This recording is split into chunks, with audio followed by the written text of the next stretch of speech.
Kan Bang Rudi Yohanes bilang kamu itu otak isi kepalanya kan tak semua sebenarnya. Sebenarnya saya nggak elok bilang begini loh. Ya. Coba silakan Anda bongkar ayat-ayat Al-Quran. Silakan. Saya tunggu ya. Fokus sama saya ya. Awas, jangan kabur lagi kayak biasa. Zulkifli, ya sebenarnya ada banyak. Ya, tadi saya sedang berdiskusi dengan anak buah Anda semua, tapi nggak ada yang pintar, Zulkifli. Ya, saya menceritakan kronologi tentang nabimu di Gua Hira, dia buat apa? Lalu dia pulang ke istrinya, dia bertanya apa kepada istrinya? Bukan bertanya ya, dia berkata sesuatu kepada istrinya, lalu istrinya membawa dia kepada Waraka. Lalu Waraka mengatakan, membuat kesimpulan, oh Muhammad, kamu bertemu dengan Jibril, itu malaikat Gabriel, itu si Jibril, malaikat utusan Allah.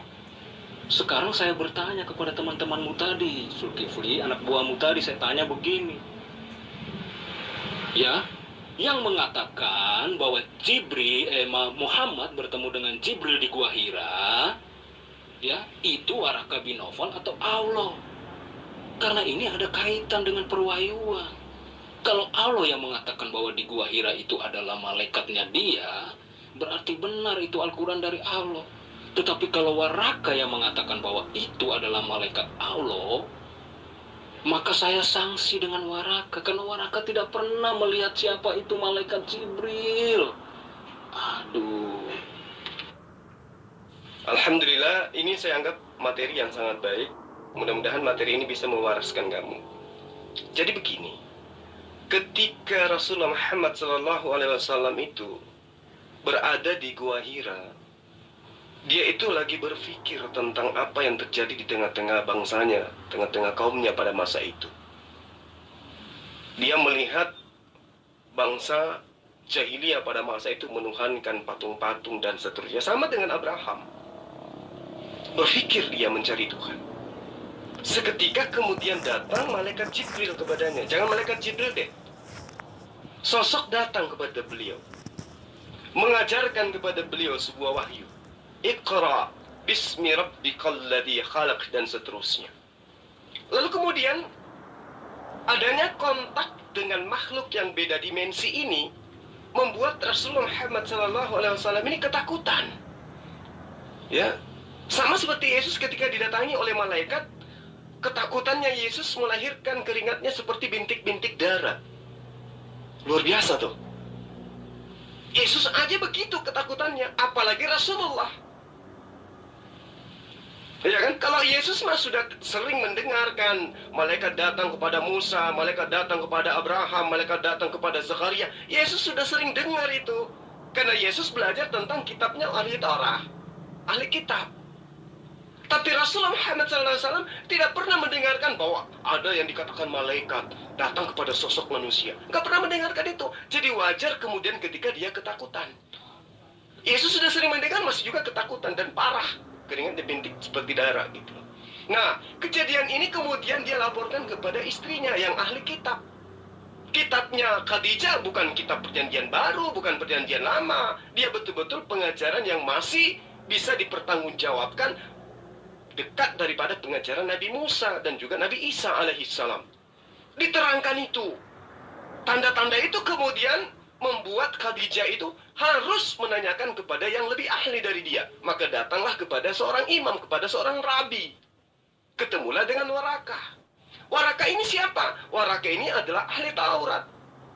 Dia ini adalah ahli Injil.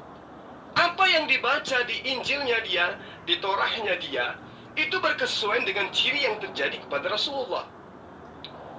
Jadi bukan Rasulullah yang mengatakan, aku ketemu Jibril, aku ketemu Jibril. Bukan. Tidak seperti Paulus, siapakah engkau Tuhan?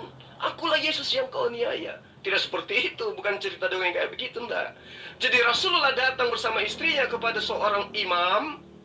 Imam inilah yang menunjukkan bahwa apa yang terjadi padamu itu adalah apa yang dinubuatkan dalam kitabku.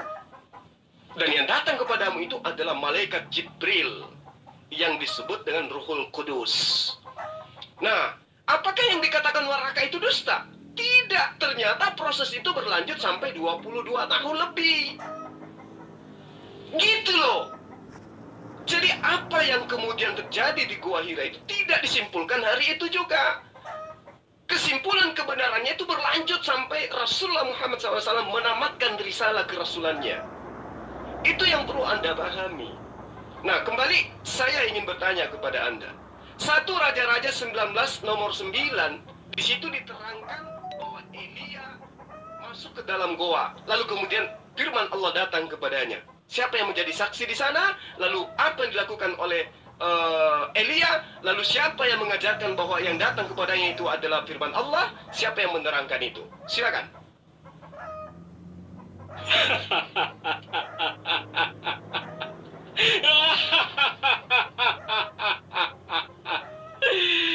Aduh, konyol bener Zulkifli. Saya pikir kamu cerdas.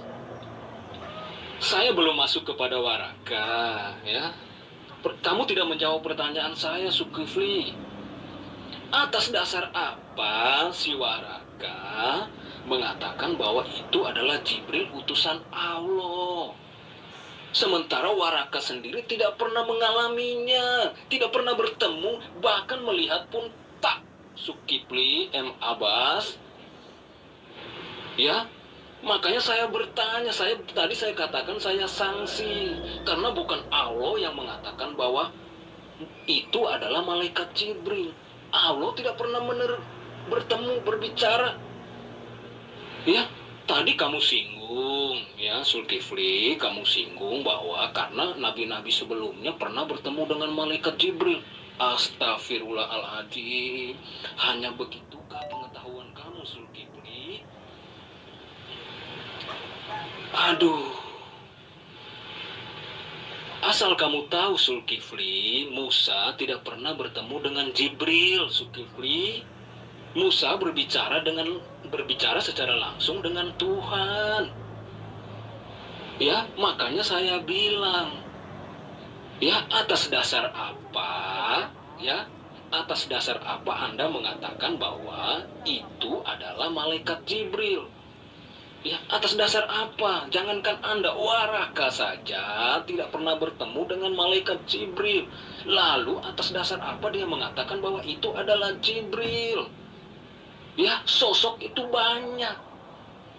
Lalu yang Anda tidak paham itu, ya, malaikat Jibril itu ciri-cirinya apa? Apa yang akan dia katakan ketika dia bertemu dengan manusia?